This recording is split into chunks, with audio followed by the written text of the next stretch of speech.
Yeah, it's crazy how we don't teach anybody about this. And then you don't learn it until later in life when you mature a little bit. But a young kid in school that's bombarded by social media, video games, that kid, I don't think he has 1 second to be in his own brain and think about, hey, class, let's take 5 minutes today, complete silence, close your eyes, and let's think about our day and what we want to accomplish. Something simple like that would probably be so tremendous for kids because these kids these days, I don't know how they do it.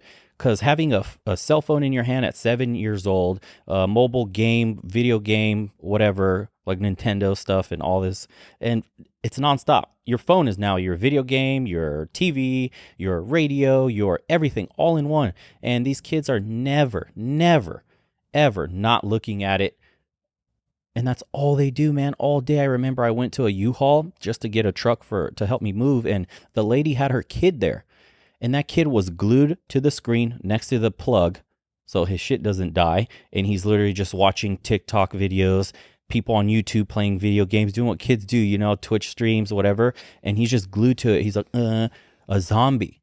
And I'm like, wow, what is this doing to this kid's development? And how is he going to learn? Like, who's teaching this kid the tools of how to like conquer his own mind? And what is going to happen when he goes out into society and something doesn't go his way? He doesn't get the job offer. That girl doesn't like him. Something's wrong with his food order. Like, how does someone deal with the basics? And how does that, event start molding how he becomes as an adult as later on in life? That's why so many people these days, I think, have these problems, man. We call them snowflakes. And it's just like, it's evident that they were glued to their screens. They didn't have human to human contact. They never had, go play with a stick, dude. That's what we did.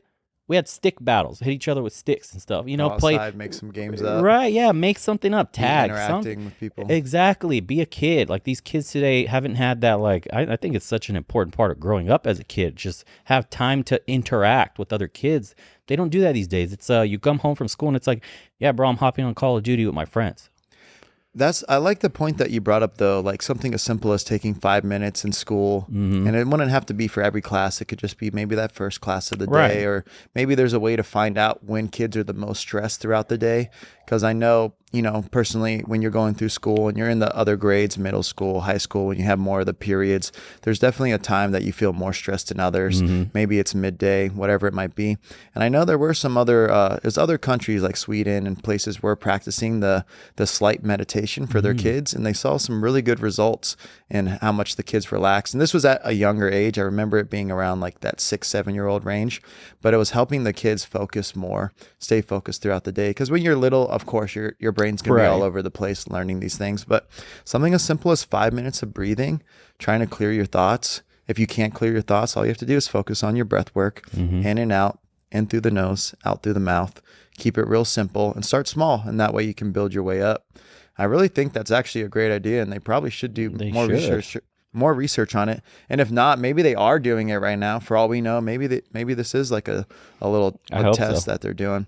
But I want to kind of get back to the part you brought up earlier about journaling and how it's like, have you noticed any changes? Has it affected the way you've been able to stay focused, or is it something that helps you stay goal oriented? Yeah, so I do journaling as like a double whammy in the sense that not only do I journal just thoughts, feelings, emotions, whatever, but also I write down the goals that when I'm journaling. So, obviously you go through your day and you'll write down in your journal how today went, how you felt, what's your goal for the future, what you want out of life, and what did you do to kind of move 1 inch towards that goal, So that's how I do it when I journal. I separate it into feelings and then objectives, and then I'll just go through it throughout the day and I'll go, okay, I did this, I did that. And it allows me some accountability. And so I'll go, okay, well, I didn't do this and I didn't do that. And I'll go, why didn't I do that? And I'm really real with myself in my journal. I didn't do that because I was being a bitch and I was tired and blah, blah, blah. And why did you do that? Oh, because I didn't sleep well, and then, at least that's what I told myself. And I'll go and write all that stuff down in the journal, and I'll go reread it at the end of the night before bed. And I'm like, oh, okay, let's not repeat that. And I understand why I did that. As opposed to like you go through your day and you don't journal anything, you're not really cognizant of all that and why it happened, and you're not tracing it down to like the origin of why it happened. So journaling for me is like really good at highlighting everything in my day that's happened, the good and the bad, and how to replicate the good and just wipe away the bad. So that's what I use journaling for, and it's been it's been super helpful. Yeah, I've just started this year. I actually remember seeing your journal when I first came over to the house, and I was like, that's really awesome. Shout out to Henry Corrales too. Yeah, he started taught us journaling, and I was like, man, I really should get this and make it part of my daily routine. So for me, it was kind of a similar thing, start up in the morning. So when I was really the most dialed in, the most happy I've ever been, it's because I had this morning routine. That was something I've never done in my life. So the most important thing was no phone. So my first hour of the day, there was no screen time. I had to fill it up with other things. So I'd wake up in the morning. First thing I do is drink a whole bunch of water, which I think is crucial for anyone. We've all heard that before. Tons of water, start your digestive system, something real simple like that. I'd go out in the sun and I'd stretch a little bit and start journaling. And kind of like you, I'd write down how well I slept, how happy I was the day before, and then a couple goals. I'd write an affirmation. That was something Henry was big on. I write one affirmation, just something random, something nice, try to be nice to myself. And then I write my goals down for the day. And then you're right, later at night, you kind of come back to it and make a checklist. Did I hit my goals? If I didn't, why did I not hit them? But it was like a big thing for me to kind of start with this physical paper, having a pen to paper just to start your morning. There's something really, serene about that, something calming. And then, pick a book, read a couple pages out of your book, whatever it might be. And this was like a great routine for me. It was the most driven I've ever been. It was the most goal oriented I've ever been. And my mind state was the clearest and happiest I've ever been. But I think it did have a part by not having any screen time. Oh, yeah. Because we all have that itch. And I know I'm super guilty of this. The first thing I want to do when I wake up is get on my phone and start scrolling. And I'm like, I can't believe I am like a trained animal right now. I have been trained by all of these corporations to start comparing myself. The first thing I do in the morning is compare myself to others. And whether you believe it or not, or you're doing it, that is what's happening when you start scrolling, is you're comparing your life to others right off the bat. And it's up to you how healthy that is, who you follow. So some people do it to a worse degree than others. Maybe you only follow great pages, but even then, to a degree, you're harming yourself by starting your day like that. You should grab a journal, write your thoughts out, write out some goals, figure out what's going on in your life, what you want to drive towards. And, hopefully that will help others. I know how great it's been for me. Yeah, you'll attest. Henry will attest to it. So I want to ask you, okay, on the goals and the drive and staying focused in the moment and out of the moment. So while you're exercising and reaching that like limiter, how do you use emotions to power you through both of those? Like, how are you using your emotions to get past your limit, and then emotional responses to just getting something started? That's a great question. I guess for me, when I'm in the moment and I'm trying to find maybe that extra push, I try to think about how much harder life is for so many people on this planet, how there's such a degree of poverty, malnutrition, all these people that are just, they're struggling. They're struggling way worse. I'm very accepting of the privilege that I have in this world and what I've been given to be born in such a great country, to be given all these things at my fingertip. And I try to use that as extra motivation.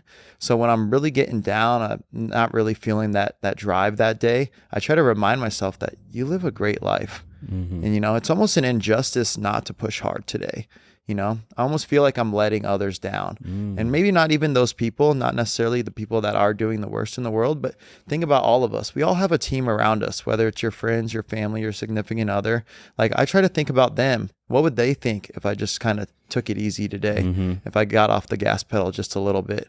I do think it's important to try to find motivation in different ways. And at least for me, that's what I do. I try to think about all the people that care about me, and would they want to see me go harder, push past my limits, and how would they feel? Would it make them happy? And if they're happy, I'm going to be happy. Right. Be a beacon. Yeah. Be the beacon of light, Yeah, I agree, man. I think emotions are, they tell guys, don't be emotional, don't do this, but I think there's a time and a place, especially for using them as a motivator and a drive to your goals and your dreams. I think emotions are extremely powerful. I use them in two ways. One of them is exactly the way you said. It's how lucky I am to be here and how many people depend on me, and would they want to see me? Do they deserve to see me not at my best? Like, how am I letting them down by not going to something so stupid as like the gym or learning about a new book or something?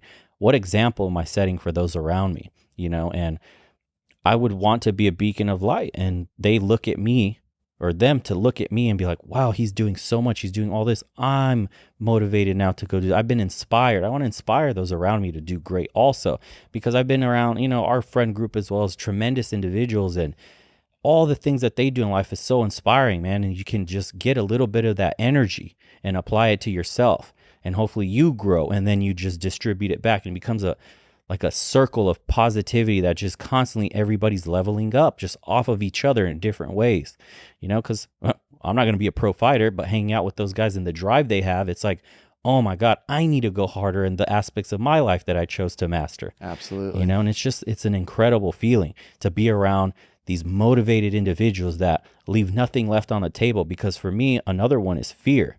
I'm driven by fear of failure.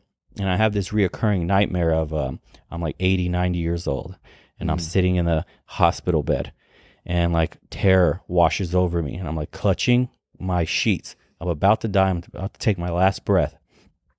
And all I can think about is like a roulette of images playing in my mind of all the things I said no to in life, all the things I didn't do because maybe doubt, because it was uncomfortable in you. I left so much on the table, and now I'm about to die, not knowing what it's like to live a full life. Wow. That is terrifying. That shit wakes me up sometimes. Wow. And I'm like, ugh. That nightmare is what propels me to do things that are difficult, because I don't want to be on my deathbed and be like, man, you could have done so much more. You could have lived such a different life if you would have maybe struggled in the moment a little more, or took the leap and did that new thing that maybe you were uncomfortable doing. Whatever it is, we only get one shot at this. That's it, man. And your card can get called tomorrow in a car accident. That's you right. Don't know. It's that fragile. And I don't want to be 80 years old, terror washing over me, family looking over, down on me, and like, man, why does he look like that? Yeah, because he left so much on the table. No way. Wow. Yeah, that's fairly powerful. And I hope we all kind of sense that a little bit, because you don't want to get to the end of this and think, I could have done more. Right. I could have tried harder.